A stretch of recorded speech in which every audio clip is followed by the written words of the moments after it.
கர்த்தருடைய நாமத்துக்கு மகிமையுண்டாவதாக. இன்றைய வார்த்தை ஏசாயா 54:3. நீ வலதுபுறத்திலும் இடதுபுறத்திலும் இடம் கொண்டு பெருகுவாய். எனக்கு அருமையான தேவனுடைய பிள்ளைகளே, இன்றைக்கு ஒரு வாக்குத்தத்தமான ஒரு வார்த்தையை கொடுக்குறார். நீ பெருகுவாய், ஏனென்றா இடம் கொள்ளாமல் போக மட்டும் நான் உன்னை ஆசீர்வதிக்க மாட்டேனோ என்று சொன்ன தேவன் இன்றைக்கு ஒரு பெருக்கத்தை இன்றைக்கு உங்கள் வாழ்க்கையிலே கொடுக்க போகிறார். வலதுபுறத்திலும் இடதுபுறத்திலும் இடம் கொண்டு பெருகுவாய். பாருங்கள், பயப்படாதே, நீ வெட்கப்படுவதில்லை, நானாதே நீ லட்சியம் அடைவதில்லை. ஏன்னா அவர்கள் கண்களுக்கு முன்பாக நான் உன்னை மேன்மைப்படுத்துவேன்.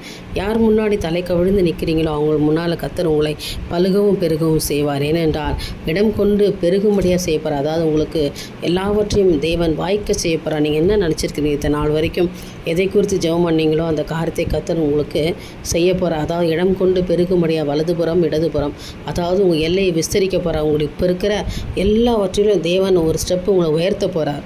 வீடாக இருக்கலாம், தேவைகளாக இருக்கலாம், பண தேவையாக இருக்கலாம், எப்பேற்பட்ட கடன் பிரச்சனைலேருந்து விடுதலையாக இருக்கலாம், எது வேணாலும் இருக்கலாம்.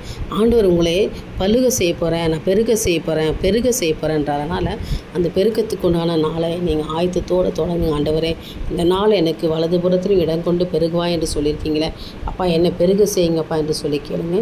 நிச்சயமாக கர்த்தர் உங்களை ஆசீர்வதிப்பாராக. என் தேவனுக்கே மகிமை உண்டாகட்டும். ஆமென்.